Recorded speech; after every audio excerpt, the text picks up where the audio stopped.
Before I begin, I feel it is necessary to point out that the news arm of the BBC has yet to retract, apologize, or otherwise address the deeply transphobic reporting it has engaged in the last few months. In a pinned comment down below, you'll find my original video on the topic, several videos from the YouTuber Sean, who has been ongoing in his pursuit of trying to get the BBC to own up to what they have done, and also a video from Laura Kate Dale showing the protests that have taken place outside of the BBC offices. While I don't feel any of the people behind Doctor Who are in any way responsible for this, I cannot in good conscience talk about a BBC-owned property without mentioning this first, until such time as it is properly redressed. Thank you. And the rumor mill keeps on spinning.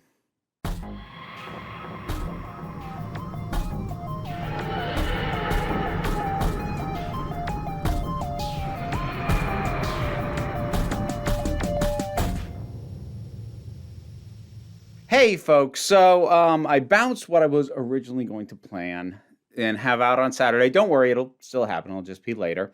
And instead, I'm going to talk about some of the latest rumors around Doctor Who and what Russel T. Davies is potentially planning.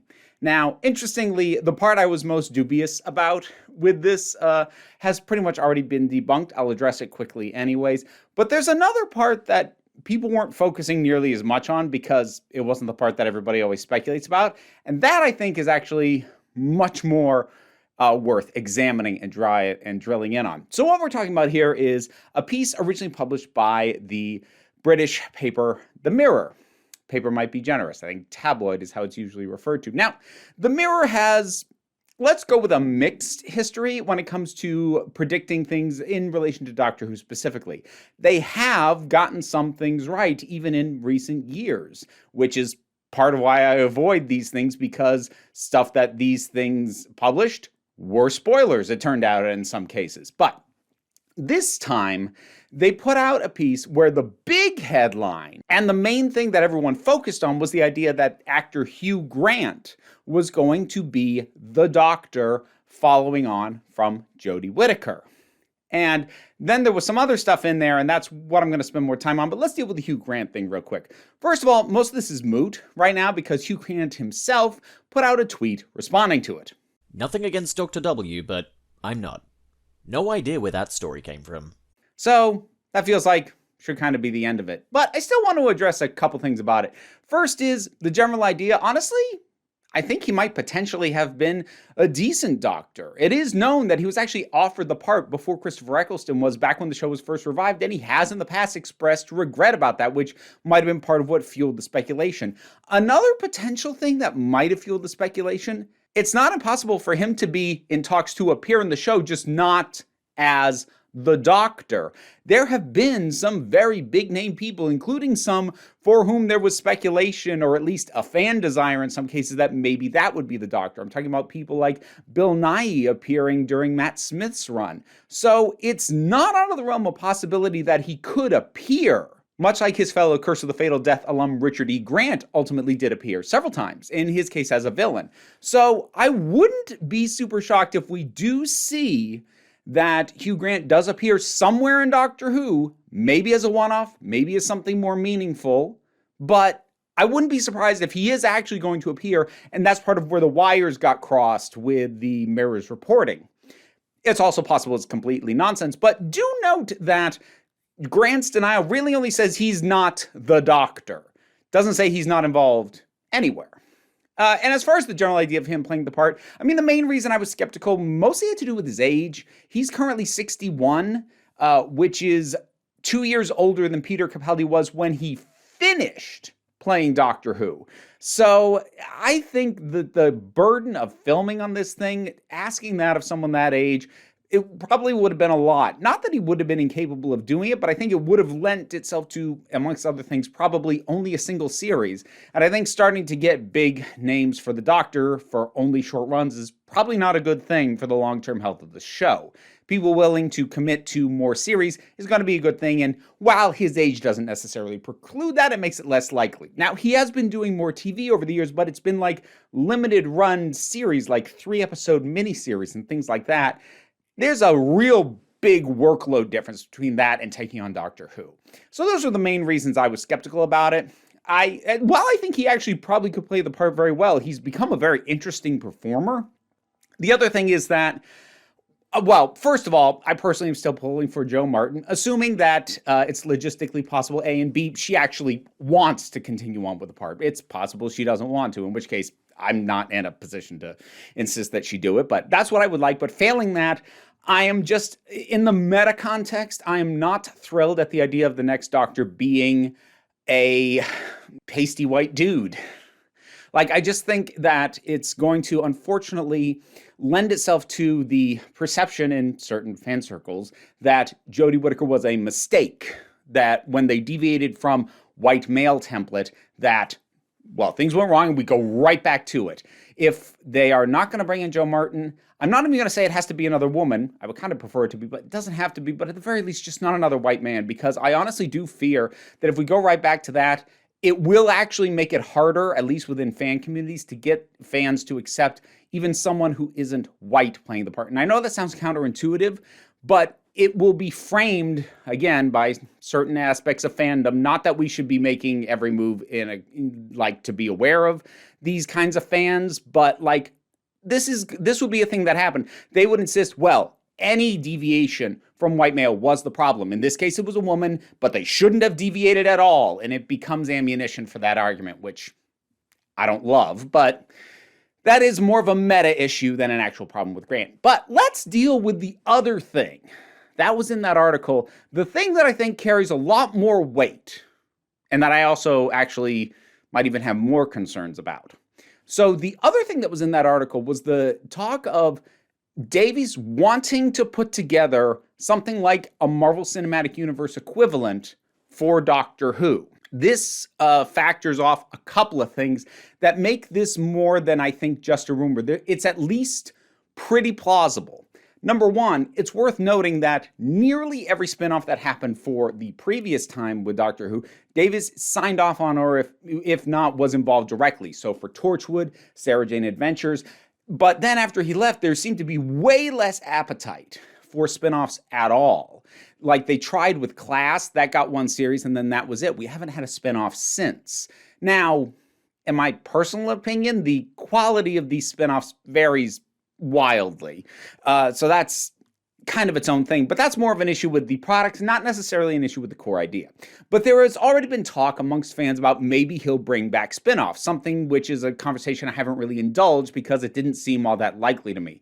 The thing that's different now is that production for Doctor Who is no longer going to be at BBC Wales. It's now being handled by Bad Wolf Productions, which is the studio owned by the producers where Davies is going to be doing all this out of. Now, here's the thing about that. Sony, as in PlayStation, owns Spider-Man in the movies, Sony, they bought a majority stake in Bad Wolf. Now, I saw some people really misconstrue it as like they own Doctor Who now. No, they don't. This wasn't a purchase of property rights, intellectual property rights. This was just a purchase of the studio where the production is currently going to be going on. It wasn't a total purchase. It was a majority stake, which means they basically have veto power if they want to do that. But anyways, what this means is that it overcomes one of the potential hurdles of bringing back the idea of spin-offs. Because something that I have kind of had in the back of my head, especially when Class really didn't do much, was that I have a hard time buying that the BBC would put the resources, either financial or time slots, behind something that just hadn't really been working out for them that great up to that point. But now, with Sony backing the studio that's actually going to be handling the filming, there is not only potentially more resources to work with, but also potentially more incentive, because Sony's gonna want more bang for their buck and more things being produced in connection to the largest of the properties that Bad Wolf is going to be having its hands on. Yeah, that's something that you could definitely see they would want to have happening. You could see them offering to at least partially finance such a thing, whereas before, since production of Doctor Who was in-house at a BBC studio, that meant the BBC had to foot the bill for these things every time they tried to do a spinoff. Now, there's probably less much less, potentially, financial commitment that the BBC has to do in order to indulge these ideas, which makes it a lot more likely for them to come back, which concerns me. Now, first thing, to be fair, is Doctor Who a universe in which there is the room for expansion? Well, yeah.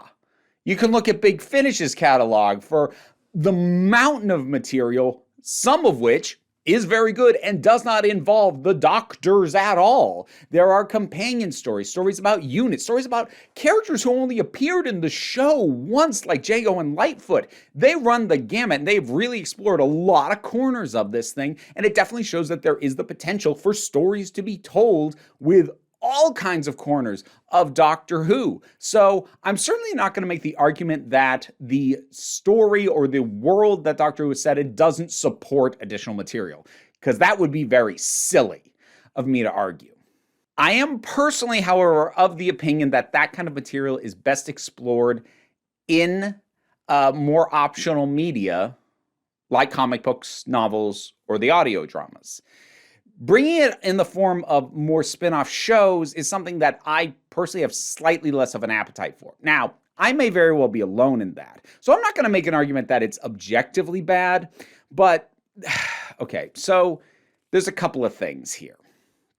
When it comes to expanding out things, everyone likes to compare things to the MCU because the MCU is the most successful version of this when it comes to film and television. It just is. Whether you like it or loathe it, it is the most successful. There is no question about that.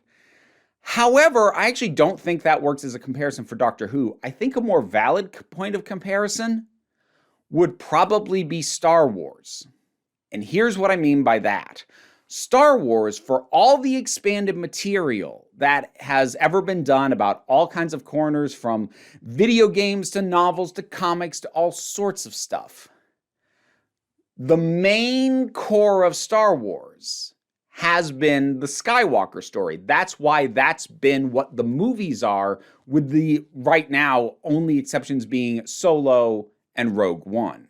So I feel like knowing that the Doctor is the central pillar through which audiences partake of Doctor Who, the franchise, and knowing that the Skywalkers were the central pillar through which most audiences experienced Star Wars, I feel like that's a sounder connection and comparison than the MCU is, which from the very beginning was built up with multiple pillars right from the start. We got Iron Man, and then shortly after that, we got the Hulk, we got Captain America, we got Thor, before they all got teamed up. And now, as we have seen, the originator of all of it, Iron Man, has been retired and the thing still moves forward. It wasn't built around a single central pillar, it was built around multiple, which has allowed it to expand out, I think, with a bit more freedom.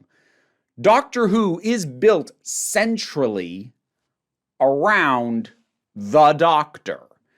And the idea of the spin-off media gives me the same sort of, that might start feeling like homework feeling that I get with a lot of the Star Wars stuff that's coming out. If you haven't been watching my Star Wars review over in the Break Room of Geeks, you can check out that channel over there. I've been tepid. Like, I have not had the time to get into something like the Clone Wars or Rebels. I've watched the first season of The Mandalorian. It was okay. I tried to start the second, but I had other things to do, and I just found I didn't care that much. I watched the Book of Boba Fett and was enjoying it up until it turned into The Mandalorian season 2.5, at which case I got really frustrated. And then there's things like Star Wars Visions, which frustrated me. And like, I'm not saying it's bad that these things exist, but I'm looking at potential spin-offs, thinking, at least in my head, that comparing Doctor Who to Star Wars makes more sense, and then subsequently looking at the fact that I don't like most of the ancillary Star Wars material, and I kind of never have. And I worry, especially at this point, because, again, regardless of whether or not you like Chibnall's era and Jodie Whittaker in the part, this has been a divisive era of Doctor Who, and it would help for the overall health of the franchise to have something that can be a bit more broadly appealing. I'm not saying like go mainstream and make it simple for the mat. That's not what I'm saying. But I'm saying aiming for something that more of the fandom can rally around. Again, I'm not saying to try and appease the not my doctor types, because they will never be happy and it's not worth it. But just broadly speaking, there's plenty of people who are just not super in love with this era who could be brought back. And I would really be afraid if we ever find out, or if it just transpires, that rather than pouring all resources, right now at least,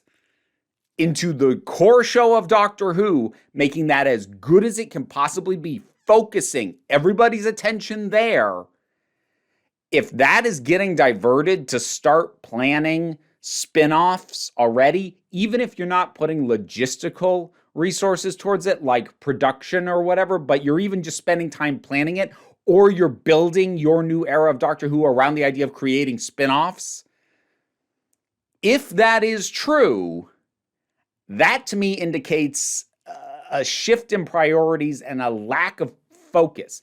I'm not saying you can never do spin-offs, but I would say nail down your main thing first and get Doctor Who established as what you intend it to be, however similar or different from the current era that is.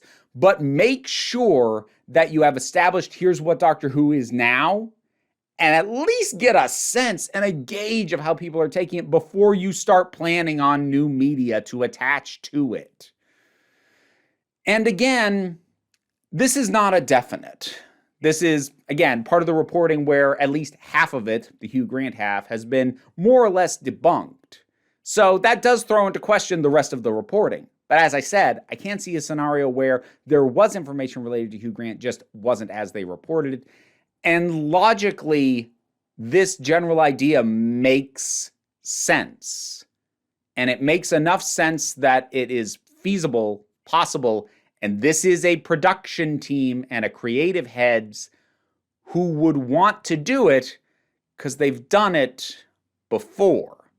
And if that is part of the appeal, and it, like, this could very well have been part of why Russell agreed to do this at all.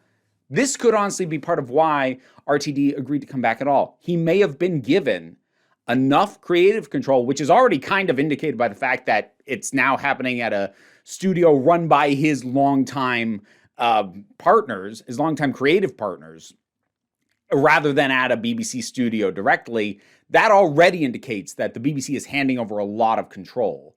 Now, we don't know if that was a condition from Davies that for him to take over, or if it was something that the BBC actually kind of wanted to do anyway. They just didn't want to be dealing with the direct production costs themselves anymore. And by moving it over there to a studio that is now partially backed by Sony, allowed them to defer some of those costs. That's distinctly possible as well. Maybe RTD wanted it. Maybe they just wanted to unload it. It's kind of impossible to know. Maybe it's a little bit of both. But given his history with Doctor Who specifically, given the resources that are available and the larger entities that are now involved in the studios, if not with the Doctor Who franchise itself, I think the spin-off reporting has a good chance of being true. And if it's true, it worries me that there's enough momentum behind it that it's being reported this early. That is just going to be a point of worry for me. Because while I can admire someone with the confidence to come in and go, okay, I've got a plan for this thing, we've got that, but I've also got plans for this, this, and this that'll be tied to it. I can admire that ambition and that confidence, but I can still think that's a bad idea. And as I always say, whenever I get skeptical about anything that I have a commitment and I care about, I hope I'm wrong.